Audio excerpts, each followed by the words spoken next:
Hello and welcome to this massive Ravenfield news update. Steel Raven 7, aka Johan-hassel, the single-only developer of Ravenfield, has quote-unquote leaked some news about the next release. Woohoo! We have a lot of ground to cover, so make sure to come back to this video in case you didn't finish it, and subscribe to iwanPlays for more Ravenfield news too. Alright, let's go. First up, a little bit of information about the map editor. We now know that there will be no standalone Ravenfield map editor, instead you will have to use the Unity engine to create a map. Unity is free and runs okay on computers that run Ravenfield, so that should be no problem. Unity does however take quite some space, 2 GB usually, so for people with bad internet connection, this might be a nuisance. And since Ravenfield is a low-poly single-player game, it seems likely to me that there might be some people with bad internet in its community. By the way, the number of official Ravenfield maps is not known yet. Steel Raven 7 has not decided yet, but he thinks it will be around 9. My guess is actually that he will make that 7, to make it an in-joke kind of, and perhaps the same with primary and eventually secondary weapons? We will see. Plus, isn't 7 a magical number anyway? Also, unfortunately, custom mapping will not be in the first Steam release, but in the one after that. But I don't think we should worry, the upcoming release aka Beta 6 has so much for us to try out already. Speaking of community content, weapon modding will apparently also be possible through the use of the Unity engine. To quote Steel Raven 7, you'll be able to make custom weapons in mods by using the same tools I'm using. A chat room for modding will also be set up eventually. Up next are news about the artificial intelligence of enemies and teammates in Ravenfield.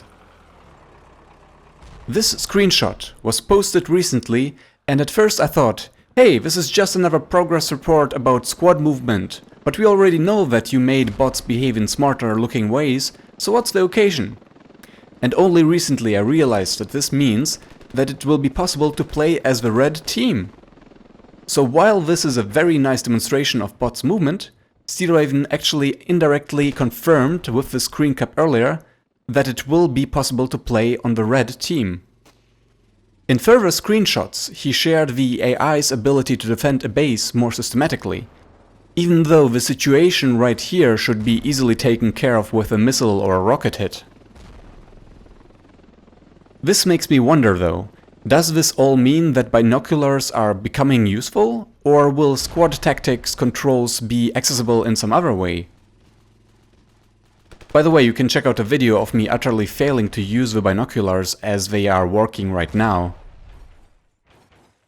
Yeah, it's bad. The next piece of news I was really happy to see finally in-game. It is now confirmed and proven that the old-style boxman character models will actually be included in future Ravenfield releases. A settings option has been added to the game that allows enabling them. The old-style models will at the same time have better animations, and both old and new models will be using the same hitbox. I guess this is a good time to tell you that the first time I saw the new models I was quite in shock. I thought, what is happening to the unique Ravenfield style? Where is the design direction going? Why are the 3D models of the characters suddenly going closer and closer to the uncanny valley? But then I got over it and got used to the new models, and I'm actually excited for them now. But it will be very interesting to be able to directly compare the old and new models. And I didn't expect the old models to be included in the first Steam release, because animating 3D models is a lot of work. And it's amazing that Steel Raven 7 decided to put this work into that first release already, even though you don't really need the old models to be able to play the game, right? So that's pretty impressive, I think. Hopefully, the old-style models will allow for slightly better performance for low-spec gamers or with more than 500 bots on one map, but most likely this should be a stylistic choice. Next up are tiny bits of random Ravenfield news. Also, basketball. So speaking of animations, here's another little peek at asset development for Beta 6. Rigging of the BIL scalpel for the new player models. I have used the BIL scalpel quite a bit, and even made a video where I try to only use that gun. And I have to say, it's quite some work. So I look forward to possible changes to that weapon. It was actually mentioned by Johan-hassel that the BIL scalpel is not good enough to take out planes. So I'm not too sure whether it will be really useful in the future releases, but you know, there is the new truck model, or Jeep model, which has a machine gun. Perhaps it will be very useful against that one, or perhaps the BIL scalpel will be improved in some other way that will make it a viable option in place of the normal rocket launcher. Steel Raven 7 shared short clips of landing gear retracting during liftoff of the planes. By the way, notice the anti-air cannon in the background, close to the airfield. Called it! But yeah, obvious strategic choice really.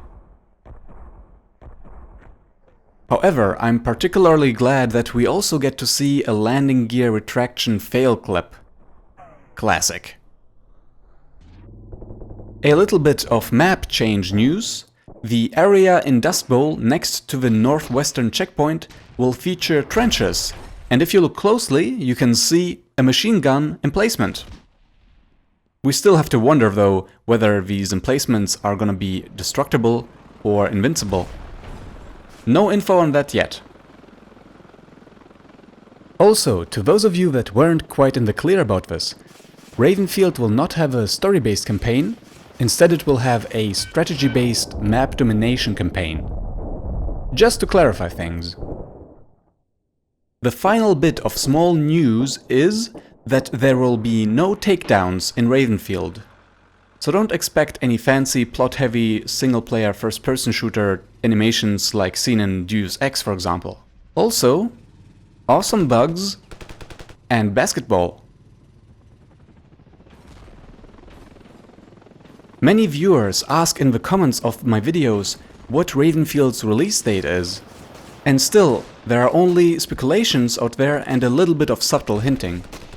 If you want to hear me yap more about this, watch the latest release date video.